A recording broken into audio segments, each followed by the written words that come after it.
Hello, I'm here again. I want to tell you a little thing about when I come out of the service, there's no jobs, nothing to do. I collected unemployment for a while, and I think I'll be a lawyer. So I went to Boston, applied for unemployment for a while, and I think I'll be a lawyer. So I went to Boston, applied for Boston University then, there was nothing open. I put my name in, because we had the opportunity to do what we wanted, because in the service so I went to cook school. I says, I'll do that. I went to 3 years of cook and baker school. It's called on-the-job training. So, I had to get a check every month, and I would work under the table for the boss. Not under the table, but he would pay me like $52 a week, and to get a check for $90 a month. Well, done that for a couple of years. I had a good training. I went to a lot of hotels and worked under different chefs. Hey, I liked it. I said, this is good. And after a while, I got to be a racket, because the boss, if he turned out to be pretty good, he pays you more money. By government law, he could only supposed to give you $55 a week. But if he wanted you to work there steady, he'd have to give you more. So that's why I was making pretty good money, but getting my government check. And the government check kept on coming, baby. That thing kept rolling. Even when I was through training, after this, they were supposed to stop sending me my check. But I kept getting it. And I said to Ma, quiet, don't say nothing. Just put that in our pocket and let's buy more potatoes in the house. More groceries. Keep the home fires burning. And then I says, that was over the 2 years.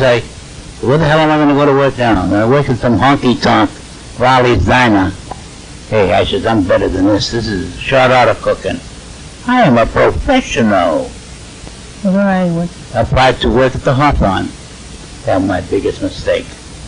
What a son of a bitch he was. He was. Oh, what a bastard. I thought I was back in the Marines. He just give you the business. But I stuck it out, because nobody would, everybody was afraid of him. But I wasn't. I'd tell him off in a second.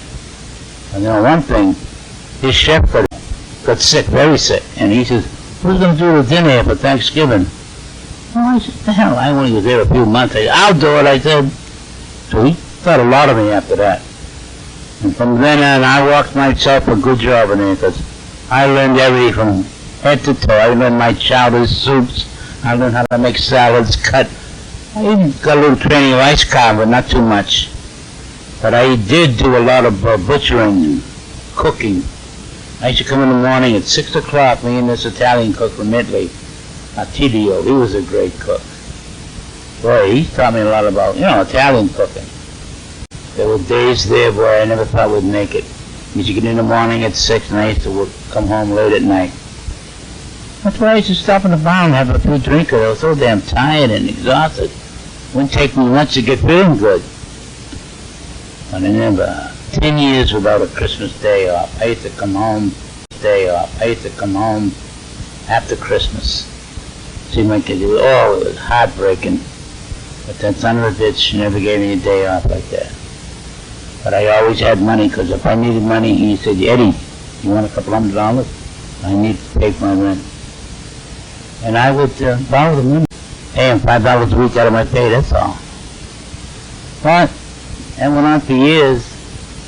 Finally, after 9 or 10 years, when all my kids started to grow up, I started to give as much as I could. He started giving me an ulcer. I'm getting pains in my side. I said, time to leave this guy. So I did leave him after 11 years, because he opened up a brand new place in Boston, Pier 4. And he wanted me to go to work there. Oh, that's it. And that was the end of my career in Lynn. Next job I took, I was chef at Mountain, right next to the State House, the Golden Dome restaurant. An old manager knew me, and he says, when you want to come work? You don't have to work in this place. All you do is walk around with your high hat and gloves. And that's what I did. That came to a halt after 3 years. And then I went to work for Cobb's Wrestling. So I lost part of my finger. All my boys were working. Frankie used to go to work for me there, and Ronnie. We had a bar. We'd go there in the morning and fill up cans and get a few beverages first for our nourishment. And after I lost my finger, my right hand, I lost my second finger. I remember when I lost that finger on a machine, with a compressor. I said to Ronnie, "Find my finger, will you, for Christ's sake?" Couldn't find it. So they gave me I said, "Give me a drink. Give me a double rum," or whatever it was, double something. I pulled it right down. Let's get to the hospital. Got to the hospital, and they sewed the top of my finger right off. They had a little bone out there, and he saw it. I said, "Hey, give me something with this." He said, "I jumped like a lion." Right, what's happening here? So I said, "Hey, give me some Novocaine." Put on my finger. And you believe it or not, I had 2 operations on that finger after that. Boy, did I suffer. That's really what put me back. But I was collecting, what do you call it? Yeah. Collecting money for my loss of my finger. When I finally settled the case, it was too late. I owed money, and I just had the house fixed. So we had to sell the house. Sold our home, beautiful home. We moved to the projects. And that was another bad mistake moving there, because I'd give the boys an apartment of their own, and they were roaming around like chickens there with their heads cut off. They doing what they want. Big parties every weekend. Oh, one day I'm walking up and somebody's hanging out the window, they're going to drop them. "Hey, what's going on here?" It was a wild house. But that was the way of life. Signing off. All right. I'm going back to the way of life. Signing off. All right.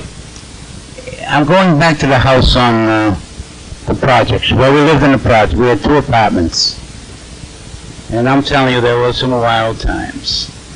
Another time I came home, and I hear my son John, "Mommy, Mommy, Mommy." I said, "What's, Mommy?" I said, "What's?" I look. There was a bit of a spot in the department. He wanted to get the hell out of there. Poor John, he didn't know what to do. He wanted to get out. "Mommy, Mommy, let me out of here." Oh, I'm telling you, there were some things that happened. That's where I got my, the woman next door, she helped me get a car. She gave me a car, in fact, and I got my license. She helped me get my license. Her name was Kathy. Kathy Flory, that was her name. And the janitor there, he would let us get away with murder, you know. He used to bring up, people would move out, he'd never run out of furniture there. Would always be using somebody's furniture. So somebody would move, and they'd leave their refrigerator, or a brand new bedroom set, or dining room set, would have rugs. After always looked brand new. It was always second hand. Now that's the way it was at the projects. And then when we left there, we had to leave there. We went to Lloyd Street. Nice little cottage there. We had a 2nd-room apartment.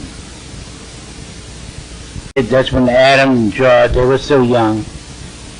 Adam was about 6, 7 years old. George was about 10. And I remember the landlord was giving us a hard time.